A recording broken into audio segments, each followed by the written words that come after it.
Right, of course, because I should know who that is. I don't care what you think. I'll tell you something that rubbed me right. Felger and Maz on 98.5 The Sports Hub. We'll take calls this segment with you at 617-779-0985. Mike and Methuen has been holding on. Giannis, thanks for hanging on. Mike, what do you got? Yeah, thanks for taking the call. Can you hear me? Yes, sir. Yeah, first off, I just want to make a prediction. I think Wembyada is going to be one of the all-time great scorers. I think he's got a good chance of hitting 100 with his outside game and inside game. The next thing I just wanted to touch on real quick is, what do you guys think of Brown? Nobody's talking about this contract. How is that going to play into factors? Are you going to get mad if they don't give him the contract? Are they giving him the contract?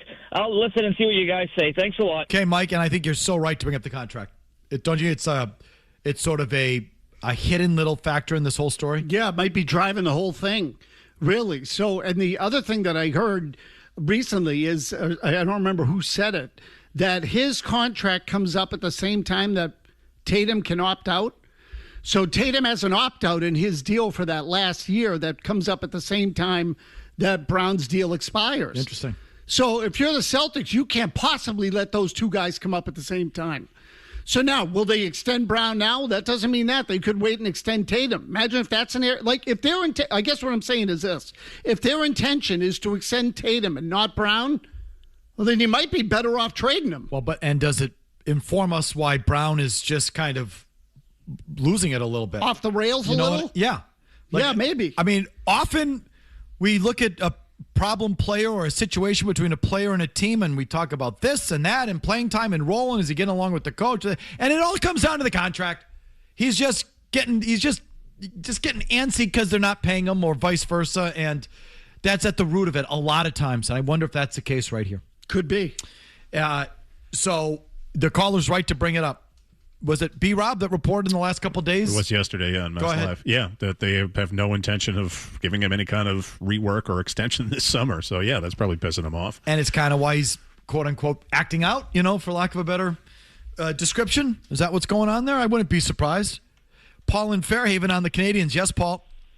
Hey, thanks for the call, guys. Hey, when you look at the Canadians, Michael, my family goes back to Montreal 300 years, and the French are so crazy. They figured out how to put people on blades on ice and fist fight at the same time. And you ought to lay up. Maybe they can speak French, and I'd like to see Brady McQuinn beat someone up in 2026 thanks to the French. Thanks. So I understood like half of what you said there. Me too. I just wanted to give you story time. I didn't follow it either. I don't really follow what you're saying. Me neither. I think it's deplorable how they run their team in terms of they want their coach to be a certain nationality who speaks a certain language and a percentage of their players to be a certain nationality that speaks a certain language. I find it deplorable. And they don't get called on it nearly enough. And I hate them so as a franchise and hockey players. That I use it against them, but I think I'm right. I think it's just, if that happened here, it wouldn't be allowed.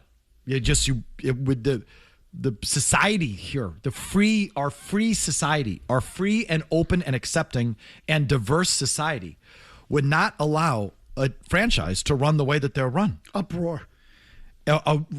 Deserved uproar. Definitely. But it's beyond that. And so that's a serious thing that I can beat them over the head with, and I'm right about. Never mind, you hit them too hard, they call the cops. Their fans call the police when you hit their players too hard. Think of that. Well, look, and you mentioned the Chara Pacioretty thing from years ago. That is hardly the only example. It's not the only time. Exactly right. It's not the only time. They have a reputation for if you hit their players too hard, they flood the 911 numbers asking for the player to be arrested. And not as like a goof, but they literally want the gendarme on the case. Chara was almost arrested. Remember when the next time they went through, they were concerned about him crossing the border? Yes. He was going to be apprehended because he checked a player too hard? That's the Montreal Canadian fan. Yeah, they got mental patients up there. The fans stink. And the team, wait till they get back to Montreal for Game 3.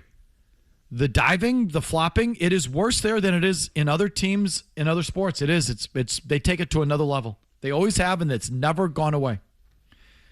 A deplorable, hateable franchise. Now, I don't mind some of their players. I kind of respect guys like Caulfield and Hudson and guys who are that small kind of like our Wembanyama conversation. Like, part of Wembanyama I find just not that impressive. He's just really, really tall. In a sport with a rim, it's at 10 feet. He operates at 9 feet, So it's like, again, it's like you playing on an 8.5-foot rim against your nephews. Like, I'm just not. But if you can operate like Cole Caulfield or Hudson at that size, I kind of got a little, and I think they're a spunky little team. Like, I don't hate them as much as I would hate former Montreal teams. But I'm sorry. That's just a franchise I can just never, ever, ever, ever get behind. The one team in pro sports that I want to lose every time they hit the ice. Every time. And now I got to gut out this next month because I think they're beating Carolina. The guy in NBA history that you should hate is Shaq. Yeah. I don't hate him. Yeah, I mean, do I hate him? I mean, all he did was push people out of the way and dunk. I know. In a sport where you're not allowed to, like, the fouls. So he's 7 feet, 380 pounds, just a massive mound of man. And he just bulls his way to the rim, and you can't technically really touch him. He can't even shoot free throws. It's just kind of a silly sport in some respects. Did you like Ralph Sampson back in the day? Not really. I hated him. He was soft, though. Yeah, he was soft. Sampson, but he was the same size as Wembanyama. Yeah, except Wembanyama was he 7'4"? He was 7'4", yeah. Yeah, except this kid's tougher. Like, he's got some edge. To me, that's what caught my eye last night. Usually the guys that built like him, a bunch of freaking wuss bags. No, that's true. Dan in New Hampshire. Yes, Dan. If we have Theo in our organization, why aren't we using one of his disciples or his influence to get the right guy to take over and rebuild the Red Sox over Breslow? Because it's not, well, first of all, Breslow was his guy. Yep. And so was Bloom. So it was, and in Breslow's case, he was like their 9th or 10th, 11th guy or whatever. But that was a Theo recommendation, and Bloom was too, huh? He was. So, I mean, you could lean on Theo for that, but you still have to pay him. And he still has to look at your organization and believe in it. So just because he's friendly with Theo or recommended by Theo doesn't mean that this is a good job. And I think you're seeing that a lot of good candidates don't want to come here because it's not a good job. Yeah, I mean, I started to touch on this last night a little. They're not just a bad team anymore. They're a bad organization. They've become a bad organization. So it's freaking running. We're going on a decade where they've kind of sucked. Like it's they're not much better than the Angels. Here's our buddy Jack in Rhode Island, buddy in air quotes. Hi, Jack. Hey, how are you, Mike? Good, Jack. It's good to hear from you. Jack, I would say the same thing, but it's really not. All right. Well, everybody is entitled to their opinion. So I'm entitled to my opinion, too, and I think your opinion on goaltending is wrong, Mike. And if you give me 90 seconds, too much, I'll debunk it for you. Start with 30. Give me your best 30. Well, I'll try to work my way up. Your theory on franchise goalies and expensive goalies is true. You can look at a list and say, didn't make the playoffs, out in the first round, didn't make it. Yeah, true. But the guys that do get into the playoffs, they better stop playing their balls off. Case in point, Montreal's in the finals, Eastern Conference Finals. Game 7, they had 9 shots on goal and won the game 2-1. How do you think they won that game? Did you see Dobes in net that night? Dobish, yes, he was good. Standing on his head last night. It's a little strong standing on his head, but he was good. Oh, Michael, come on. He was good. I watched the whole thing. He got a good whistle. Did you see the goal that they disallowed, that they chopped from underneath his pads? Yeah, I know. There's a term for it. I forget what it is. Dead in the head. But yes, there you go. Let me just say one more thing about the goaltender. And again, your premise is right. If you go down the list, you don't need a $7 million goalie. You don't, but you need a guy that's going to get hot for you. That's why in the playoffs you don't see games 6-5, 7-6. Sure you do. Those games are outliers, Michael. Of course, there's always outliers, but most games 3-1, 3-2. Not really, not this year, Jack. I'm going to cut you off. Thank you for the call. It's good to hear from you. The Montreal Buffalo series, what was it? Was it 8-3 the last game? Yeah. These two was like freaking Dobish played well last night. Don't tell me he's been good these playoffs. I mean, he's been fine. He ranks 7th in playoff goaltenders with a 9-10 save percentage, which is decent, but he's not like lighting it on fire. He hasn't been carrying them. He's been good in stretches.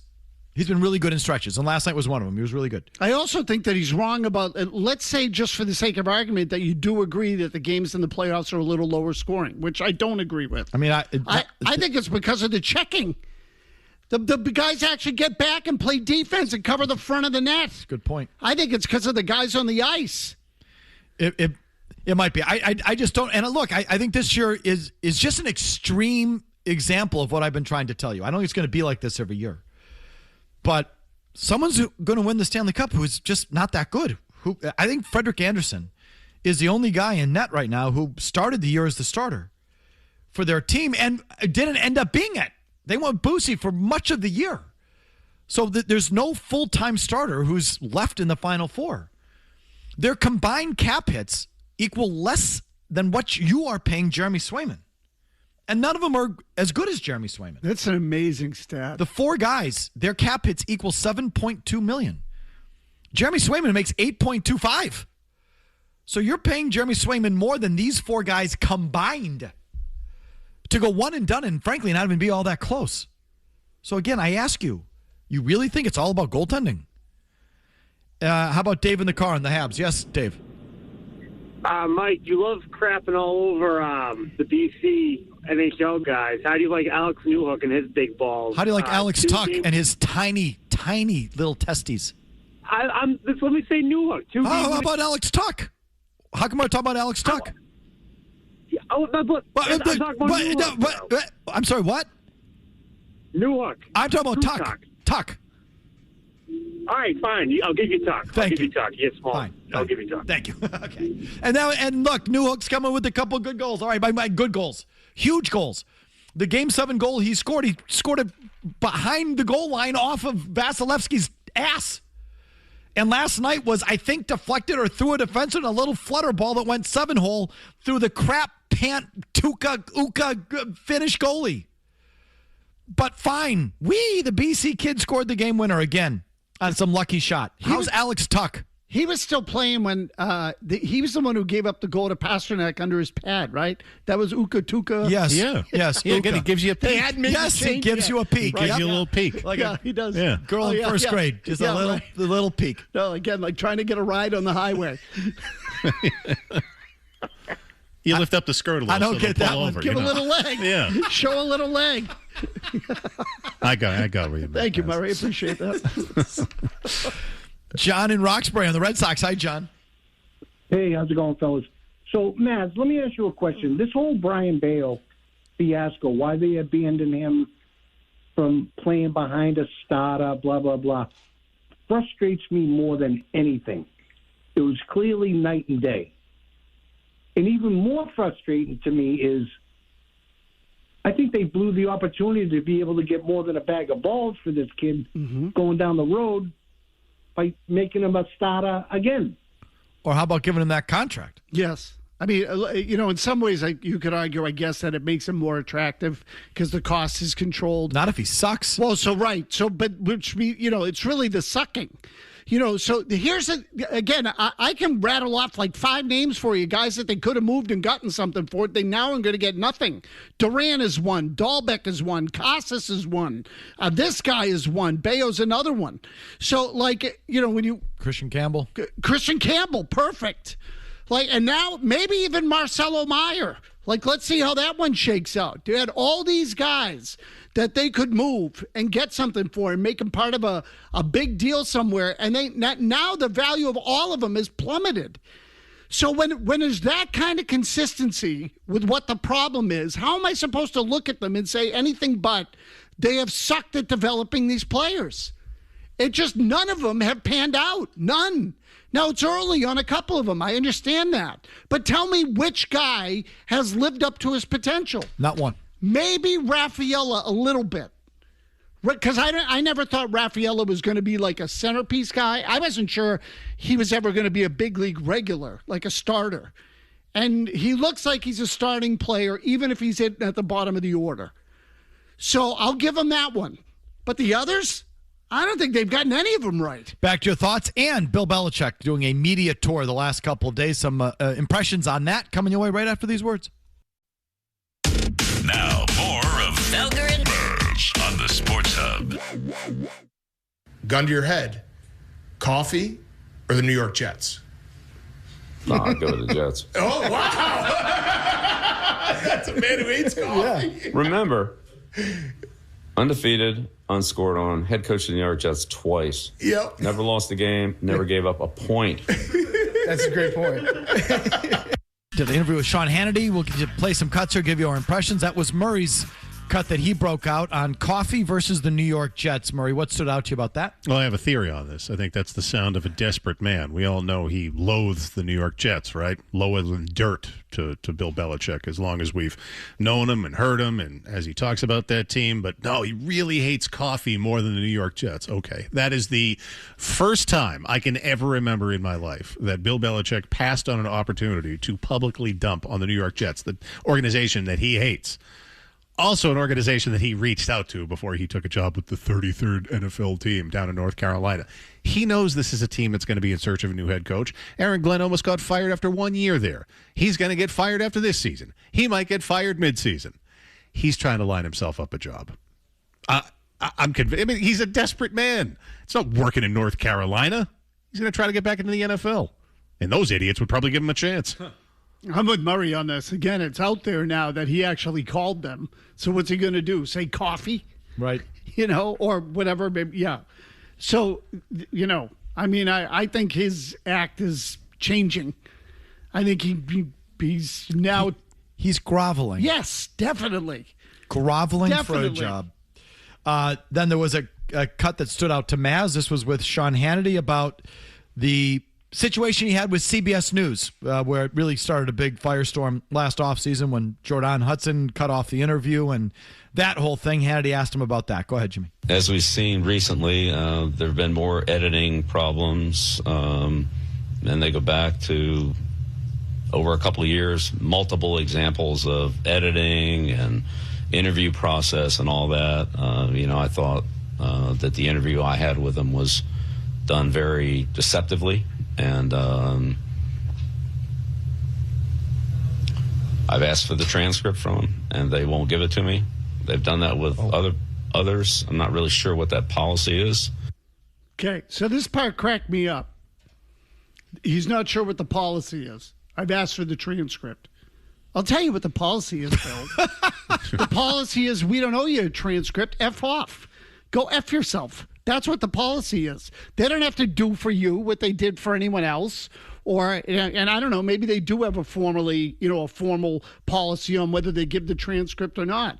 But maybe you and your girlfriend were just pains in the asses and they said, F off. We did it the way we wanted. You agreed to the interview. She wasn't part of the deal. You're a complete pain in the ass, so go pound sand. That would be my policy in this particular case. Like, seriously, does anyone think it's like, do they somehow owe him? See, he's still under the illusion that he gets to control it.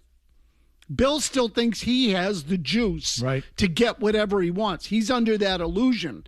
And CBS is looking at him saying, dude, you're in college. You were a disaster at the end of your NFL. People wonder what you're doing with your personal life, and your team sucks on top of it. So, no, you're not getting the transcript. I just don't think reality has dawned on him, although the fact that he's out there doing all these interviews suggests to me that, maybe he does realize. Has anyone talked about Belichick for weeks before this? No. I mean, invisible.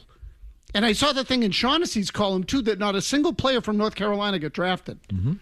So nice of Bill to keep the Patriots scouts out of Chapel Hill so they couldn't see his suck team practice. Like, that really served a good purpose. And there's a good recruiting tool, Bill, that not only you're keeping the people out of camp, to come and see your team and out of games or whatever, but on top of it, you didn't have a single kid drafted. Well, that's really going to make you endearing to college players, either through the portal or through the recruiting process. Nice work. Really terrific. You can weigh in on some of that Belichick stuff. 617-779-0985. Back to your calls. Matt in New Bedford. Go ahead, Matt. Michael, listen, I'm not as smart as you. I'm a working class stiff. I never graduated. I don't like where this is going. Go ahead.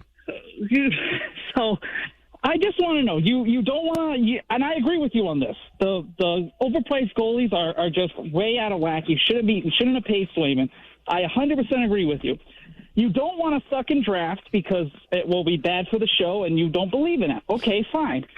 How are the Bruins and your favorite lollipop there, Don Sweeney, going to get out of this situation to build an actual Stanley Cup contender? Because with all of the bad contracts and no trade clauses, I don't really see a legitimate way other than waiting and hoping that Mitten and Hagens pan out. Yeah, Matt, it's a tough spot they put him in. I mean, let me just ask you first. Do you think they'd be better off going in one of these long rebuilds, tanking, drafting, that whole thing? I don't know. I probably, but also Don Sweeney sucks, so we got to get rid of him first. So no, I don't think so either. I don't think Sweeney sucks. I think he's average, or just fine, but not great. He doesn't suck. He had a good year last year, actually. I mean, very good year. I mean, a good year getting him back into the playoff picture. Yeah, definitely. Okay, so, but what do they do? So I would start by clearing their books and by getting out of these contracts. Swayman would be on it. And I actually think I'd get something for Swayman. Trade Swayman to Buffalo.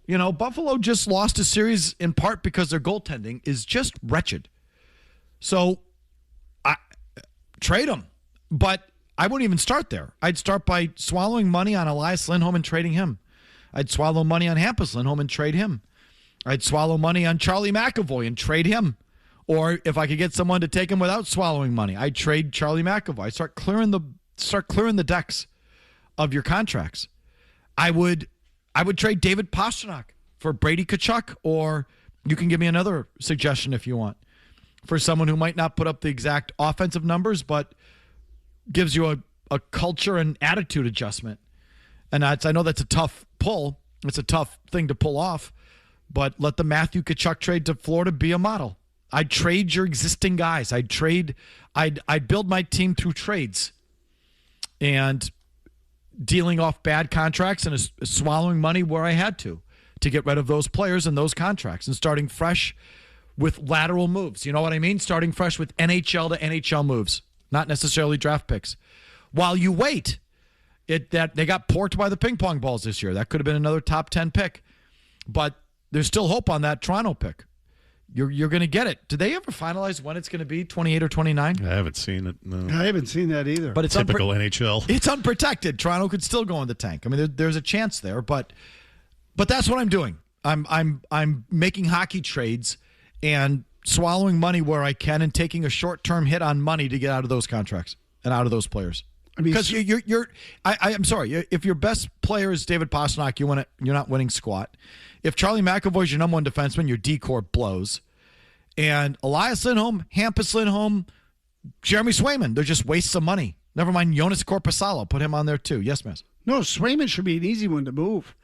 I mean, there have been plenty of teams in the playoffs who were near the bottom of the standings or stats in goaltending. Edmonton's at the bottom every year. Edmonton, Buffalo. I mean, there's so many bad goaltenders have advanced in the playoffs.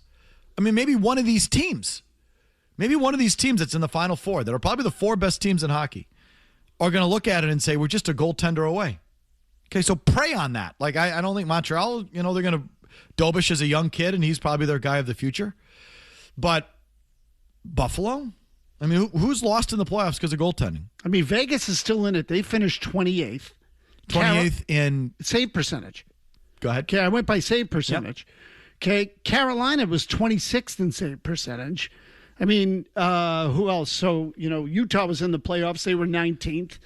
Montreal was 17th. Swayman's a Vezina finalist. Can you deal his whole contract, not have to assume a dime of it, and get a good return?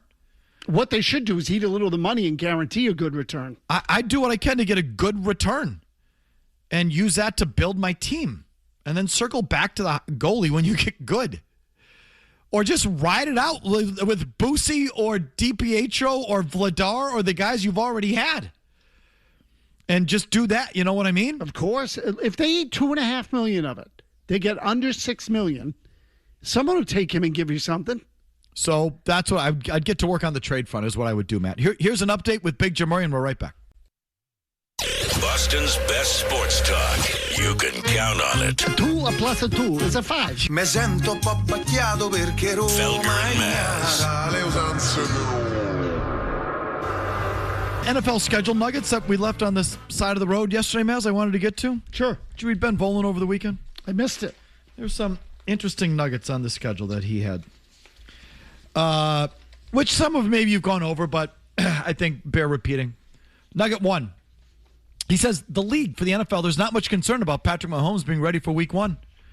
Chiefs playing their first 2 games in prime time, Monday night against the Broncos, Sunday night against the Colts, both at home.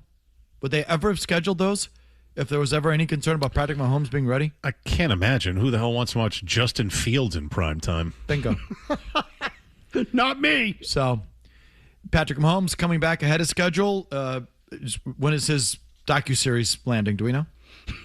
Does he have anything like that coming? So they're doing, I think, a second or third season of that quarterback show on Netflix. I don't know if he's on it, but that would be. I mean, I said that sarcastically, but the way it's going, he was on it before. Yeah, we'll see about his heroic recovery.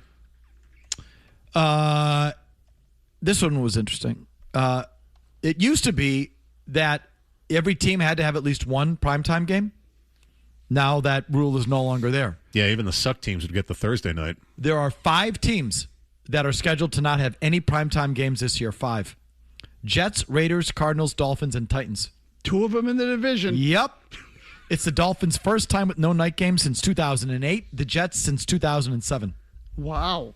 But good for the NFL. It's yeah, right. Stupid rule in the first place. It is. We've realized rule. We can't have this. You're terrible. Like this, like all those. Like, do they still have in the All-Star game? Does every team have to have one player? I think that rule still exists. They used to do that. Like, not pathetic. Not that I care, but it's like all those, like those kind of things. Like that's over. It's how Brock Holt got in. Everybody gets a medal, kind of thing. Like, stop with that. Who was it again? Jets, Dolphins. Was the Raiders, did you mention? Jets, Dolphins, Raiders, Cardinals, and Titans. Cardinals. It shows you how bad the Raiders have fallen off. Yeah, right. Can't, there was still a residual sort of. And they had the number 1 pick. You got to figure Mendoza's probably going to play. Right. And if you're old enough, that uniform, that brand still carries some equity. Yeah. Sure. That's how bad they've fallen off. The Cardinals, there should be a rule that the Cardinals never get on. Ever. They're dealing with ever. No Arizona Cardinals on primetime ever. They're dealing with a Jacoby Brissett holdout right now. You're being held hostage by Jacoby Brissett. That is a poverty franchise. Seriously, Tennessee was the other one you said? The apocalypse is upon us. What was it? Sports Illustrated. Remember that? Oh, yeah. This week's sign of the apocalypse. Sign of the apocalypse. Yeah. Jacoby Brissett is holding up. Jesus. Ben Volen writes, the NFL does not believe in rest disparity. For example, he says the Eagles and the Chargers each face 4 opponents coming off their bye week. 4. While the Rams and Raiders each face 3. He said 14 teams, including the Patriots, don't play any teams coming off a bye. He said the league used to be hyper-cognizant of rest disparity, as teams coming off a bye had about a 20% greater chance to win a game against a team that wasn't coming off a bye. But the NFL said those numbers have flipped in recent years. Rules now require players on bye weeks to have at least 4 consecutive days off, and those teams have struggled to regain their rhythm against opponents that stayed in their routine. He mentions this, I can't remember his first name. His last name is North with the NFL. North pointed out the 2023 49ers, who had a minus 22 days of rest disparity, but still made the Super Bowl. So they're finding out, this is a long story short, that it's actually a disadvantage to be coming off of a bye against a team that had been playing the week before because of the mandated time off, you fall out of your rhythm. And so there's going to be a lot of cases here where a team's coming off a bye and you're not, and it's no longer a disadvantage. It's interesting. Don't you find that like it's that finely tuned? Yeah, I would love to know, just out of curiosity, if they break it down further in terms of when that comes during the season. Because, look, during the playoffs, everybody rather have the bye, right? Gives you a week to heal up. Like, as you get later in the year and you're banged up, would you actually rather have the time off? So anyway, just curious. And it's also, now this was written before Aaron Rodgers officially signed with the Steelers, but Volan wrote that there wasn't obviously much concern, or he writes it in present tense because the Rodgers news hadn't made yet. It was on Sunday. Also not much concern that Aaron Rodgers hasn't signed with the Steelers yet, nor that they won't be as competitive with Mike McCarthy replacing Mike Tomlin. The Steelers are locked in for the Black Friday game against the Broncos and are scheduled for 4 other primetime games, and were chosen as the Saints opponent for the first game in Paris.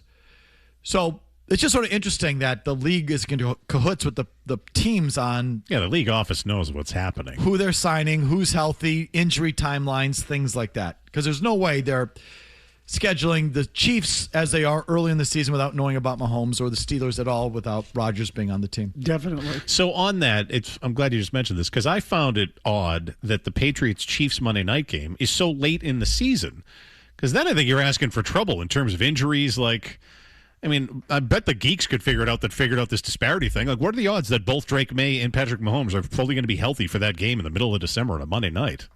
I don't know. I should be good. I don't know. No?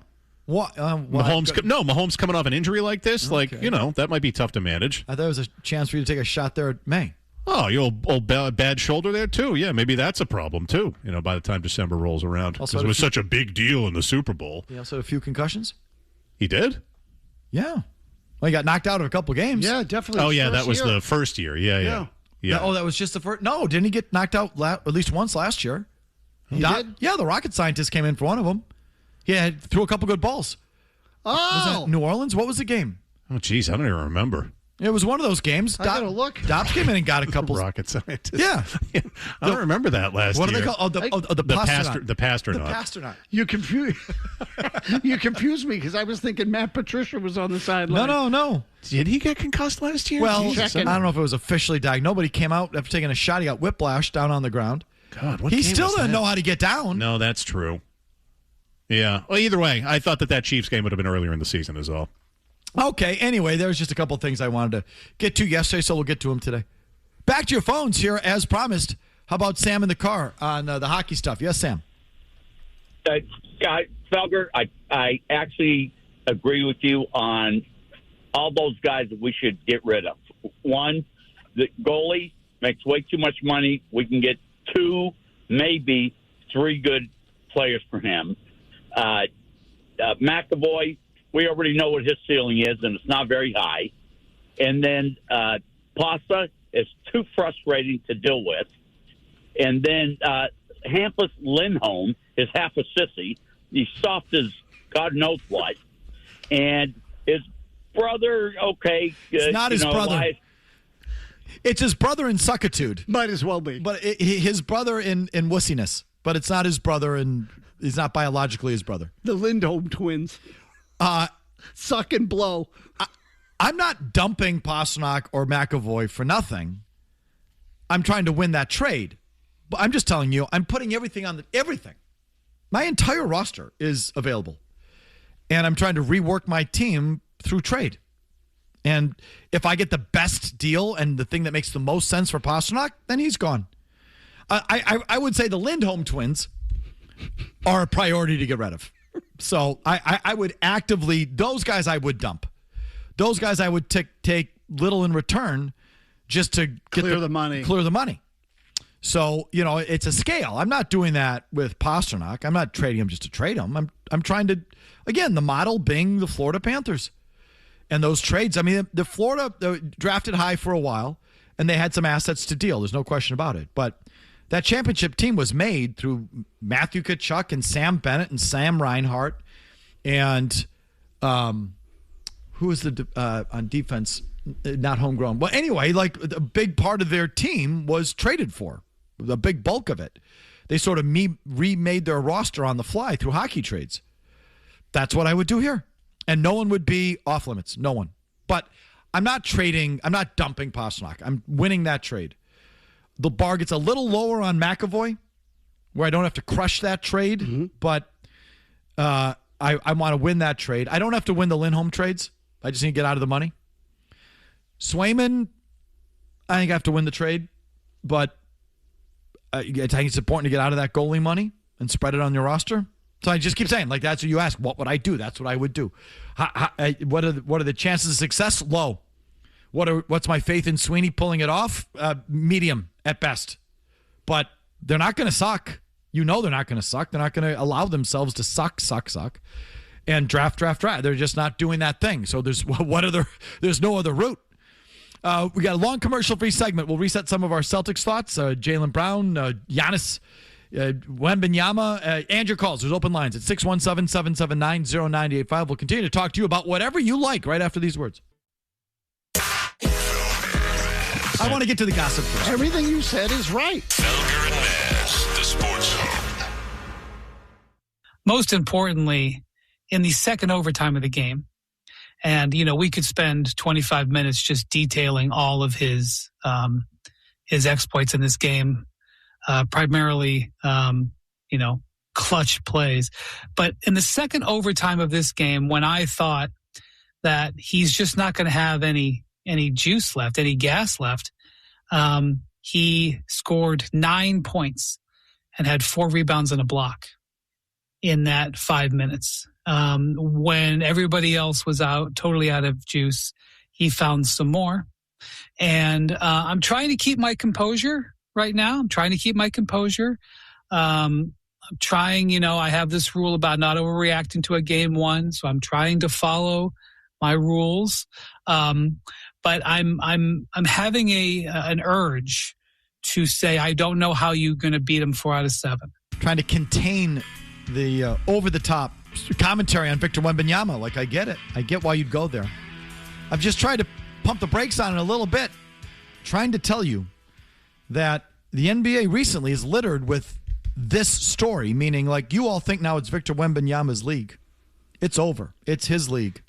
3 out of 5, dynasty, next decade, it all goes through Wembanyama. Look out. It's his league. When I heard the exact same thing about Giannis and the Bucks 5 years ago, I heard the same thing about Jokic and the Nuggets a couple years ago. I heard the same thing about Tatum, Brown, and the Celtics 3 years ago. I heard the same thing about Gilgeous-Alexander and the Thunder last year.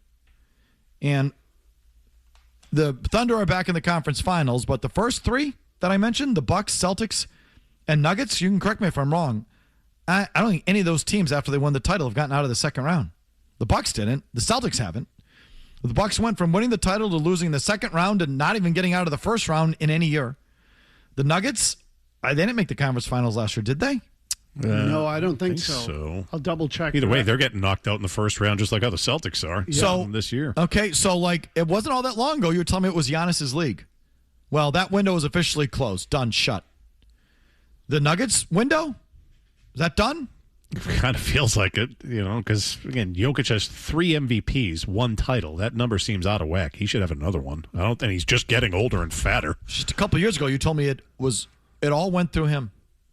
Then, absolutely, you can't deny that when the Celtics won it, you say, look at Brown, Tatum, look at the contracts, look at their ages. I definitely said it on them. This is their league. It was just a couple of years ago, you're telling me it's their league. All they've done is lose to Eastern Conference middlers since. They can't even get out of the first or second round of the Eastern Conference. Is the window shut with the Celtics? It's debatable. So, Victor Wembanyama is different. Okay. I don't know.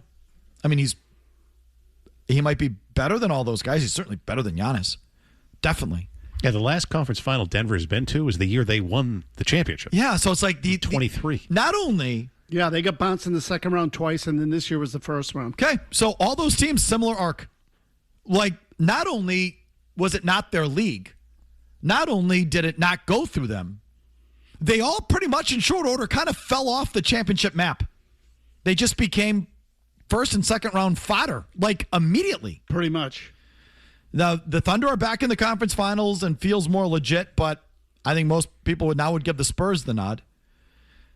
But I don't know. No, you're right. I mean, you have a big sample size. And in Wembanyama, even just based on the regular season, I really only watched the games against the Celtics. But, Cerrone, we all trust Cerrone's NBA analysis. He doesn't even like his game. He didn't even think he's that great. Yeah. And I'll tell you the little bit that I did see him in the regular season, I'm like, generational talent? Really? But because of who he was playing last night, because it was in OKC. Well, I think Wembanyama's a generational talent. I'm not taking anything away from his talent. Yeah. Last night was the first time I was like, oh, okay. Now I understand what people are talking about. I don't know what's in the water in the modern NBA, but it's like it used to our entire lives, Maz. Of course, you had dynasties. You didn't just win a title, you won multiples. Yep, that's right. And it became your league for like a half a decade at least, or even the mini ones, like Detroit would win a couple and for like a 5 or 6 year stretch. And I'm talking about the old Isaiah Thomas. It was almost never one title. It was a conference final, NBA final. They won 2 in a row, but for like 5 or 6 years, they were like right there in the final 4 of the NBA every year and winning, that's just the way it went. It went from the Lakers and Celtics to the Pistons to the Bulls to the Spurs to the Warriors. Like, that's just the way the league is. And what's going to break the mold? I guess I would bet against Wembanyama and the Spurs breaking the mold. And maybe that's an injury thing. Or maybe he gets poisoned like Giannis did, and he just loses some of his edge after winning it all. To me, if it were to happen, look, don't you think on some level it's a reflection of this generation? Maybe. And so like the pro golfer who wins a couple of majors, right? And then all of a sudden, I've done it. I don't need to do it anymore. Look at Jokic. He just wants to shut it down and go home at the end of the season. It doesn't seem like he's interested in winning a title anymore at all. So, like, you could blame, the Bucks. Their next year, Chris Middleton was hurt. Denver changed some of the fringes of their team, right? Like Brown, the kid from here. Did they lose 1 or 2 pieces off their? Yeah, they lost Brown to the Lakers, I think, to a big contract, and somebody else. Right, they lost Carter. God, I'm just casting about here. They lost a couple rotational pieces because the owner cheaped out, I think. But I don't know. If Jokic, the best player wins. So what happened to Giannis? What happened to Jokic? What happened to Tatum and Brown? What's going to happen to Wembanyama? I mean, I would say of all these teams that you're talking about, though, they've underachieved, including the Celtics. They should have, so they definitely, there's something motivational there that they've lost. Giannis is a big one for me. I was convinced Giannis was going to dominate the conference. But Murray's email coming off of last night's games, I get it. I mean, I get this is Murray's just. I was pants off for this last night. Fawning. He says Wembanyama's performance, especially in the second overtime, was absolutely incredible. This is the angriest, most miserable person we know. Right, finds fault in everything. Listen to him. It was absolutely incredible, transcendent, dominant, writes Big Jim Murray. I don't even really care about that deep 3 he took in regulation to tie it. I was more impressed with how dominant he was, all caps, inside the paint on both ends, making that bald a-hole Caruso look like a fool. I hate that Alex Caruso. He's such a prick. Annoying. Absolutely awesome, says Murray. Call me bandwagon, sure, whatever, but now I'm rooting for the Spurs to win the whole thing. And Maz, you took the words right out of my mouth. Even if they bring back Jaylen Brown, please don't. And it's this soft-ass pairing of him and Tatum and this terrible way they play the game. Guess what, losers? You're never winning another title. Your time is over. Now, that's the Jim Murray that I'm used to. I firmly believe this. He says it doesn't matter what the Celtics do with Tatum and Brown. They can't hang with these two teams. I don't think the Celtics are winning another title if these two teams stay healthy over the next 5 years. It's one and done for Tatum, with or without Brown. Murray says the Spurs supporting cast is good, too, and will get better. Castle was the Rookie of the Year last year. Dylan Harper is a stud. Keldon Johnson was Sixth Man of the Year and was a non-factor in the overtimes. They have depth, talent, not stupid Tommy Point energy, guys. So there's the original Murray in there. So you think the Tatum window is shut? Yeah. And they're never going to get an easy run like they got a few years ago. There it is. Shut. Bye-bye. I mean, the thing that would worry me if I'm the Celtics is that the 2 teams in the other conference are elite. Yeah, again, Wembanyama, the health thing is really it, but he's so dominant.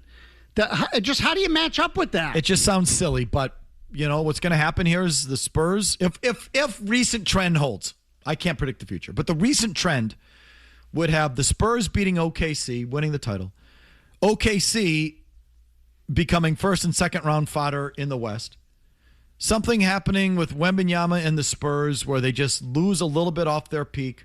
Someone knocks them off next year, then they go down, someone else wins, and it's just like that's what's been happening. Sure, yeah. Look, and again, motivation's a big part of it. Debanza comes into the league. He ends up getting traded to Utah 2 years from now. It's Utah's league. It's Debanza time. I mean, that could happen. The trend has been over the last 5-8 years, what you're talking about. It's one and done. Is it a better league because of it? Yes, for me it is. I would say on an annual basis, yes. I don't know who's going to win. Yeah. Which is great. Yeah. Like the NBA never used to be that way. Yeah. You always knew who was going to win. Yeah. It's been good, but it's starting to feel a little stale. I'd like to see this freak take over the league and wipe his ass with the rest of the league. That really was really fun to watch last night. That was because it was so old school. Again, it was just so inside and swatting guys and throwing up. All he doesn't do is just pretty much go up a little bit, dunks it. Okay. Oh, it was great. If you have to compete with that, if that's your ultimate goal, then do you need Giannis? It'd help. You need to get more size. Something like him. Does Giannis match up with Wembanyama? I mean, as well as anybody would. You think so? He's not a good on-ball defender. He's a good off-ball defender. He'll come from the weak, like Wembanyama. Will come off from the other side of the lane and swat your ass. Did you see what he did to Chet Holmgren last night? Yeah, well, that's a mismatch. I mean, and Holmgren's actually a good big guy in the league. So like he just abused him. So you need somebody who's got a little bit of muscle, and Giannis has some of that, and he's got long arms, and so he's as good a bet as anyone. Everyone else is giving up a foot. I just don't see Giannis banging down there and holding his ground, and he wants to futz around on the wing. He wants to play around like a wing player. He wants to be Durant. He doesn't want to body up guys underneath. Then the answer is no. But that's the way you're going to have to play this guy. If you play finesse against this guy, you're toast. Okay. So, and it does the Giannis rumors won't go away. Ms. Sharania says yesterday, Celtics inquired at the deadline and will do so again this offseason. Does that mean Brown out, Giannis in? Does that mean they're adding Giannis? And does it inform us on how Brown is kind of still lashing out this offseason, oddly? Is that what's going on there? So that's your basketball reset. Calls right after Big Jim Murray gets you updated. 90 seconds, no commercials here.